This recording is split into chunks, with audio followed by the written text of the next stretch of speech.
क्या बिना किसी सबूत के, बिना किसी हलफनामे के 1.5 लाख मतदाताओं को नोटिस जारी कर दिया जाए? क्या अपनी माताओं, बहुओं, बेटियों सहित किसी भी मतदाता की सीसीटीवी वीडियो चुनाव आयोग को साझा करनी चाहिए क्या? हलफनामा देना होगा या देश से माफी मांगनी होगी?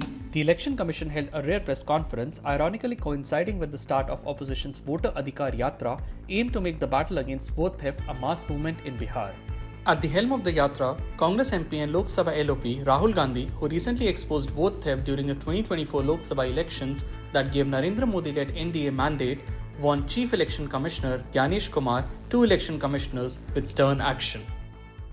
मोदी जी की सरकार है वो सब ठीक है, एक दिन ऐसा आएगा जब यहाँ पे बिहार में और दिल्ली में इंडिया गठबंधन की सरकार होगी, फिर हम आप तीनों को देखेंगे, कार्रवाई आपके खिलाफ करेंगे। The news conference was rare because election commissioners have in recent memory held news conferences only to announce elections and never to counter an opposition leader. Gyanesh Kumar, in his first media conference after taking over as the chief election commissioner, did not name any party or politician. अगर कोई सोचता है कि एक PPT देकर, जो कि चुनाव आयोग के आंकड़े नहीं हैं, पीपीटी में गलत तरीके से एनालाइज करना, गलत आंकड़े देना. But his rebuttal sounded more like excerpts from a Bollywood script. So here's presenting Mother of All Excuses in rare poll panel firefight. Citing the instance of a woman in Bangalore who allegedly voted twice in the same election and at 2 different booths where she was registered, Congress had demanded general access to CCTV footage of polling booths. Kumar denied the charge and defended the Election Commission of India's decision to not publicly release the footage. कि कई मतदाताओं की photo उनकी अनुमति के बिना media के समक्ष रखी गई, उनके ऊपर आरोप लगाए गए, उनका इस्तेमाल किया गया. क्या अपनी माताओं, बहुओं, बेटियों सहित किसी भी मतदाता की सीसीटीवी वीडियो चुनाव आयोग को साझा करनी चाहिए क्या? आपने कानून बनाया, आपने सीसीटीवी का कानून बनाया, फिर आपने उस कानून को बदला क्यों? सरकार ने क्यों बदला? मैं एक और सवाल पूछना चाहता हूं. Currently, CCTV footage is only made available to unsuccessful poll candidates who demand it in election petitions filed in high courts within 45 days of the result. After that, the footage is deleted. Gyanesh Kumar reiterated his demand Rahul Gandhi's claim of 1 lakh bogus voters during 2024 Lok Sabha elections be made under an oath. अगर आरोप 1.5 लाख मतदाताओं का हो तो क्या बिना किसी सबूत के, बिना किसी हलफनामे के 1.5 लाख मतदाताओं को नोटिस जारी कर दिया जाए? जितने नाम लिए गए सब एक एक करके सामने आ रहे हैं. और अगर चुनाव आयोग ने उनको नोटिस दिया होता तो हमारी साख गिरती कि बढ़ती? हलफनामा देना होगा या देश से माफी मांगनी होगी, तीसरा विकल्प नहीं है. आपके माध्यम से मैं ये भी कहना चाहता हूं, अगर 7 दिन में हलफनामा नहीं मिला तो इसका अर्थ ये सारे आरोप निराधार हैं. Kumar explained that the same voter being registered multiple times could happen if the voter shifted residence and did not get their previous registered address deleted. 2003 से पहले नाम अगर आपको पुरानी जगह से कटवाना है तो कोई वेबसाइट नहीं थी इलेक्शन कमीशन की जिसमें एक ही जगह सारा डेटा हो. हर स्टेट की अलग अलग वेबसाइट थी. शायद पिछले 20 सालों में टेक्नोलॉजी तो थी, लेकिन टेक्नोलॉजी का उपयोग करके किसी का मतदाता सूची से नाम काटा जाए, ये गलत होगा. The Chief Election Commissioner said that homeless people, those from unauthorized settlements where door numberings does not exist, are given notional numbers to fill the field for the door numbers on the computerized registration form. शहरों में unauthorised colonies हैं जहां उनको number नहीं है, तो वो अपने फॉर्म में क्या पता भरें? तो चुनाव आयोग के निर्देश कहते हैं अगर ऐसा कोई भी मतदाता इस देश में है, चुनाव आयोग उसके साथ खड़ा है और उसको नोशनल नंबर देगा. और चूंकि कंप्यूटर में जब उसको भरते हैं तो वो 0 दिखता है. There was, however, no response on alphanumeric names. Father's name ILSDHFHUG. तो थोड़े और फादर्स नेम दिखाओ, ये बड़े इंटरेस्टिंग नाम है इनके.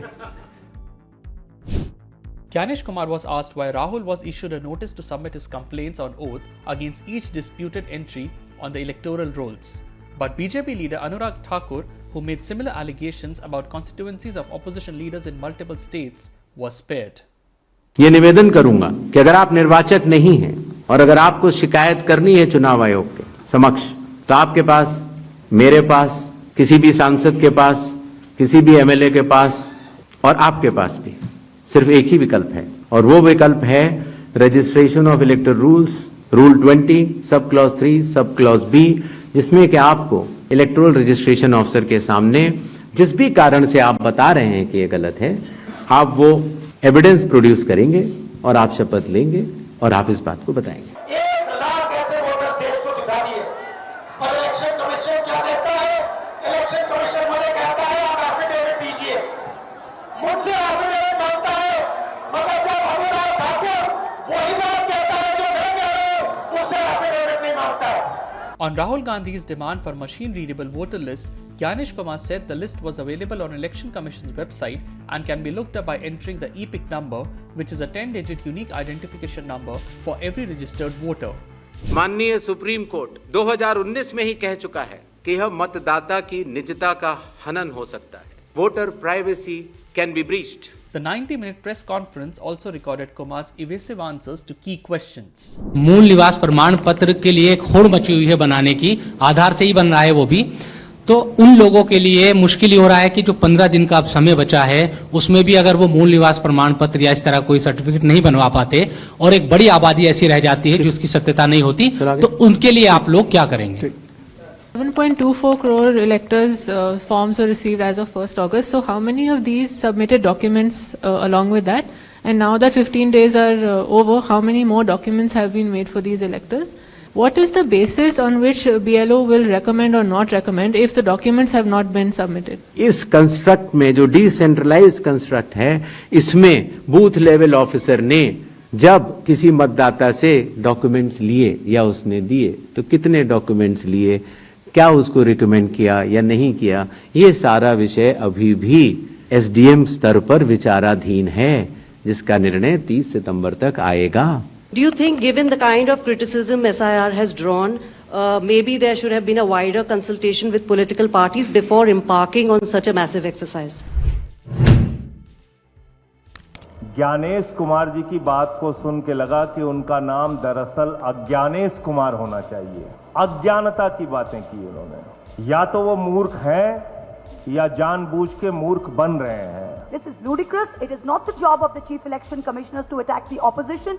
Your job, sir, is to go into great detail as to what the valid queries raised by the opposition was. पर आपने ये भी कहा बहुत शायराना अंदाज में, थोड़ा राजीव जी के तर्ज पे, पुराने वाले के तर्ज पे, कि हमारे लिए ना कोई पक्ष है ना विपक्ष है, सब समकक्ष है। काश ऐसा होता। आपसे सवाल पूछना मतलब संविधान पे हमला। ज्ञानेश जी संविधान के पर्यायवाची नहीं है।